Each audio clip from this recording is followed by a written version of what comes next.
What's up, guys? How's it going? Yeah, I just wanted to intro this video a little bit. The video you're about to see was filmed like a month or so ago, maybe a little bit longer. I know it's a video that Corey would have really wanted up. It's a very special video. It's a video of Corey's dad telling some stories about Corey, about his life, and some stuff he really wanted to say. Also, I know how bad Corey always wanted to get his dad in a video and never was able to do it. So it's a very special video. I hope you guys enjoy it. I love you guys a lot. And yeah, peace. Hello everybody that's watching this clip or video.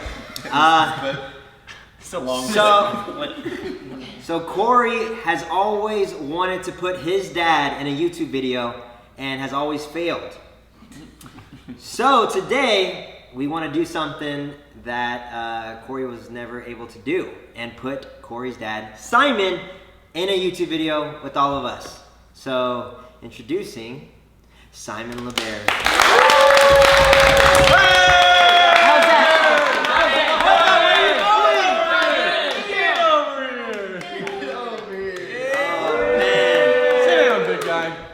Hey, Crawford, subtitles, get it. Subtitles, yeah. I'm from Boston. Yeah, these subtitles. Okay, so yeah, so I'm doing something that Corey was egging me for years to do, but I was always too busy. So to all you parents out there, don't be busy, okay? But first of all, I want to say that Corey has the best fans and friends in the world. I mean, I am blown away. Everyone keeps texting me and emailing me, and as you probably know, we have a very large family around the world and friends, and everyone keeps saying, how you going? Which to me is just basically a stupid question right now, but inside I am still in shock. I am crying every night, but every day I wake up because we've got something planned, thanks to you guys for Corey, because we're going to build an empire and everyone's going to be part of this. But anyway, let's talk some shit about, can we swear on YouTube?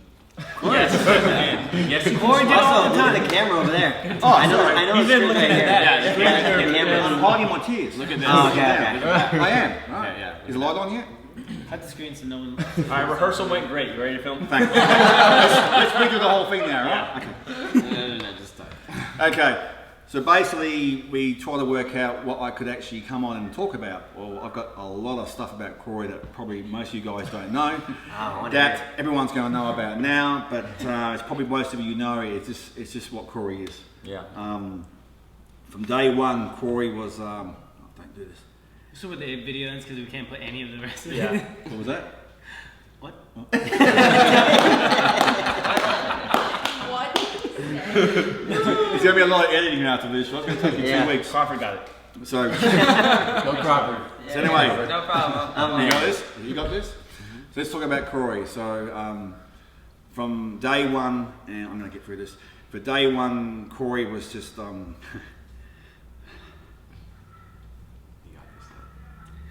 Corey was full of fun and life from day one. What you saw is what you get. We have to cut this and we have to put lots of makeup on it. But Corey, I remember he was born, I remember all my kids were born, but Corey was, it's just like something special from even when he was young. He was 3 or 4. Corey's always wanted to be something. He was so determined to do anything he wanted, as you probably know. Sure. His first thing he wanted to be was Superman. Nice. So, Corey at 3 or 4, we watched this movie with Superman. You were still in nappies. I think you still are, but anyway. Corey watched Superman and just fell in love with it. He was like 3.5, 4 years old. Dad, I'm going to be Superman. And for a whole week, he's running around with a towel on the back of his neck, and he's flying everywhere, flying on the sofa. Till one night, he got up on the dining table, and we were all doing something. And he said, I'm going to save the world. But the chair went backwards, and Corey's went flying across the kitchen floor. And I looked at him, he looked at me, and I said, no more Superman? He goes, no, I'm not doing that.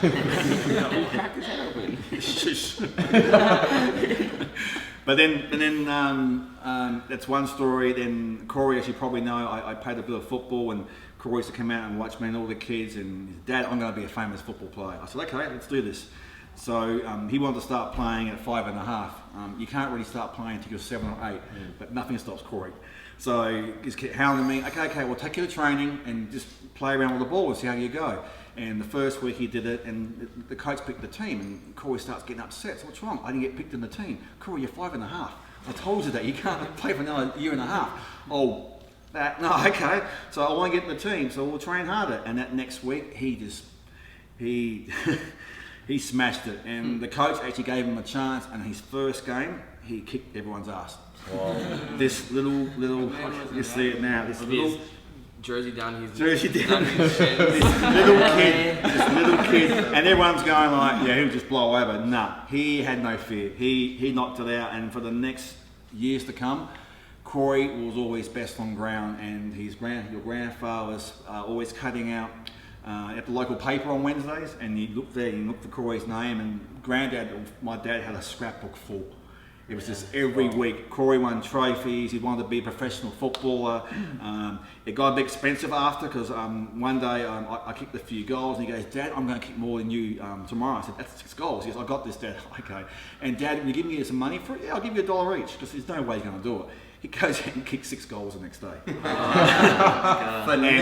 And then with all my boys, that was the goal for the next year. So every goal they kicked, I gave them $1, which cost me a lot of money. Turned into $10. $10, and every weekend I was scared because Corey and Jared were costing me a fortune already. Yeah, and then Corey loved his football. Everyone loved him too. I mean, he was hard, but he was fair. I mean, he would tackle someone and he'll come back and say, "You okay?" I mean, he had more friends on the opposing team on his own team. And that was what Corey was loved for in football. He wanted to be a football player, he wanted to be big, but he just loved everyone. But speeding up. So basically, the most important thing I want to get through is what's really kept me going with you guys here is all the GoFundMe posts and the YouTube of people being in really dark places, and Corey's smile and hug gets them through. And I want everyone to know that I was in a really, really dark place many years ago. My father has passed away, which Corey and Jay were very close. My new business wasn't going well. I was going through a divorce. I got sick and had to go to the hospital. And this is what Corey really is, and I'm never going to forget this, is that obviously me going to the hospital, Corey was really scared because last time Granddad went to hospital, he never came back. So Corey was a bit, and Corey was only 8 or 9 or something, still 10. I was like 7 or 6. He's about 9. So Corey kept saying, Dad, when you get to the hospital, ring me, and then ring me. So before I even got to the hospital that day, I think there was 4 missed calls from Corey already. And Dad, as soon as you're done, come home, I need you, come home. And next one was the operation. And I told Corey, hey, give me a couple of hours to recover, okay, from all the drugs, okay, I'll get back to you. I woke up whenever, and the nurse told me there was about, the nurse told me there was about, I think, 100 missed calls from Corey. Can you please ring him? And I rang him, and he just bawled out crying, Dad, come home, I need you. I'll never forget it. And so, I can't come another 3-4 days, Corey, but of course, us the Barrys, I told him I got dressed and told him I was going outside for a cigarette and got a taxi and went straight home. And I opened that front door, and I can picture, I can still see it now, this little blonde Corey just jumped on me, and I'm walking stick and all that. And got upstairs, and Corey's all excited, and he started bawling his eyes out, and I started bawling his eyes out. And that was the night I said something I will never forget, that he said, Dad, never leave me, and I made a promise that I would never leave you, Corey. And he said, Dad, you're hungry? Yeah, I am. I'm starving. I've been in the hospital for 3 days. I've been eating hospital food. He goes, we haven't got any food. Oh, okay. So he said, Dad, I'll get a pizza and this and that and that. I said, okay. And he just runs out. Corey, energy, just runs out, door slams. I'm like, hang on. And then I had the door come back, runs upstairs. I need money. Yeah, I thought so. So I gave him some money, and he ran back out again, right, okay, 100 miles an hour. Corey has those big muscle legs of his, right, okay. And then I'm thinking, hang on, we're on top of a hill. The pizza place is miles down the bottom. Him coming back is going to... It's a giant hill. It's a giant hill. And I'm thinking, how's he going to get there? Anyway, 1 hour, and because I can't ring him, 1 hour, okay, I'm waiting, what's going on with Corey, and basically I hear this door slam, and this kid comes running up the stairs, and he is saturated, I mean, absolutely saturated. He's got every shopping bag in the country. He's got pizza, chocolate, Maltesers, you name it, everything to last us a week. And I said, how'd you do it? He said, I borrowed Fred's bike next door, which the bike is about this big, Corey's about this big. So I imagine this little guy trying to wheel this bike up the hill, but he did it. I mean, nothing stops him. He's just such a determined, and that was the night, most importantly, to get through this, is that obviously, I don't think everyone knows that we have a very large family here in the States. I mean, Corey and Jared have over 80 cousins. I mean, just in California, and there's more all the time. But Corey and I was in a bad place, and we just started talking. We were having pizzas like the old days, and I was telling Corey about when my mum passed away. I went to the US, and it was the best thing we ever did. And Corey's like, Dad, let's go to America. I want to go to America. I want to go to Disneyland. I want to go there. I'm like, let's do it. And we spoke to 4 o'clock in the morning. I woke up at 7 o'clock, ran to the hospital. I'm not coming back. I'm fine. And that's when we booked the whole thing, and we came to the US. And then Corey's like, yeah, this is meant to be. I want to be here. I want to be here. Okay. And so we went back and we made the big move. And this is another funny story. So we came up. It was 2009 Christmas. Corey's all excited. We got in, okay, obviously the house was empty we got, so we did the big 10 o'clock at night Walmart raid to get stuff and all this stuff, and then on the way home, Corey said, let's get Carl's Jr., Dad, Carl's Jr., let's get it, right? And Dad, you should get the no-carb burger, it's really good for you, because you know, okay, I can't get the no-carb burger. So I got no idea, so we get back to the house, right, okay, and he's just laughing at me, what the fuck are you laughing at? And I opened my burger and I went, where's the bun? And he's just pissed himself. He's like, got you. And I'm like, you do. And that was Corey, right, okay? And I made him sleep on the floor at night, so I slept on the couch, right, okay? But then we all came here, and Corey just fell in love with American football. Dad, I'm now going to be an American football star. Okay, we've gone from Superman to Aussie Rules to now we're going to be American football. But he just didn't get it. I mean, after playing years of 30-minute quarters when you're on the whole time, so you have to go on and come off, he said, Dad, this is no fun. I mean, I have to come off and wait to get back on again? I'm like, yeah. So he did it, he had made some good friends, and then he did it for like a year. Did it for a year, but then his cousin was a pretty good tennis coach, so he's going to take up baseball. He goes, no, I'm going to do tennis. Buddy, wherever you want, I'm here for you. So he does 1 week, he said, Dad, I'm going to be a tennis pro. Oh, he was really good. Bro, 1 week. 1 week. I went to go try to play tennis against him. I was never so scared. Dude, he's serving his steam, bro. He's serving, yeah. Fire. He was firing. He did 1 week. He said, Dad, I'm going to be a tennis pro. Okay. So, you know, Dad, book me some tournaments. I mean, I'm like, Corey, just wait. You have to be, you can't, go be a bit better. And we said, just train some more. No, Dad. So I booked him the first tournament. I think it was the second week after his first playing tennis. He came runner-up, and he's never played tennis in his life. Yeah, and he was upset because he came runner-up, right? He didn't win it. I said, Bud, you've only done 2 weeks. No, let's get better. And he started training every night, and in the 4 weeks, he's winning tournaments all around Orange County. But again, back to who Corey was, I want to get it out there that you guys know, is that one tournament I'll never forget is he was waiting to play the grandstand, the 1-2, and the guys before were 3 and 4, and he beat this kid. But you know, during the game he was beating the kid. He felt sorry for him because he felt a bit lost. Corey was actually helping him how to beat him back. Corey still won, but in the next game, the other kid, the kid that saying I don't mention your names, was a cheat. And he kept cheating and doing false line calls, blah, blah, blah. And the other kid was just, he was just lost. He didn't have the guts to say something. So Corey got upset. And after the game, Corey went over to him and his mum, right, came and said, no, that's not right. And he went over to the guy that was cheating, not to give him a hard time, and said, hey, dude, that's not on. But the guy was like more like, wow.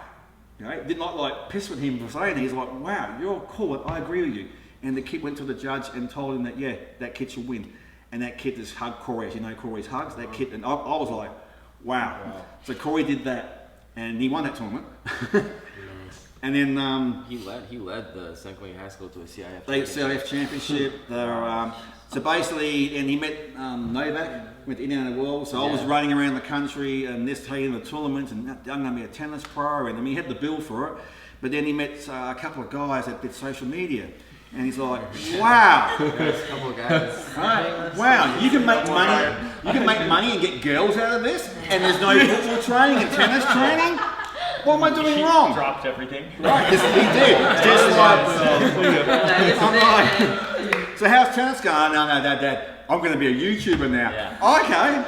Okay. Just work hard, and I just, you know, with me, with Corey, you can do anything you want. All my kids. Dropped out of tennis school. Dropped out of tennis school, which I paid a fortune for. I'm doing social media. Paid all this, got him into the academy, paid a lot of money, right? Okay, to say, oh, forget it, Dad, but I just paid it. So there's no refund. Oh, don't worry about it, I'll pay you back one day. I'll pay you back tomorrow. I thought I got this. But yeah, and he met the best people in the world, the best friends that we are family now, all of us. Yeah. And I just said to him, just work hard and just show who you are, which is basically, as you all know who he is, he's just a good guy. I mean, what you see is the real thing. But people saying that I was in a dark place and Corey got me out of there, that's Corey. I mean, I know right now he's probably pushing Granddad around saying, hey, move over everyone, I got this, right? Okay, what's your problem? Can I help you? Yeah. Okay, and where's the bar here? Okay, let's have some fun. Is there any music here? I mean, does everyone know who I am? You see my videos? Yeah, you see my videos? Yeah. You see my TikToks? Yeah. But, and this is the hardest part to finish this off, is obviously every year I surprise the kids with, you know, something for their birthday, and this year I knew Corey was going to have some fun because he was in a good place. The hard work had paid off. We were talking, we were doing some things on the side, which we're still going to do, and he was in a very happy place. It's like, Dad, he said in the last phone calls that, well, first of all, Dad, there's some money in my account. How did that get there? So, well, guess what? Whoever put it there, it's gone now. So, right?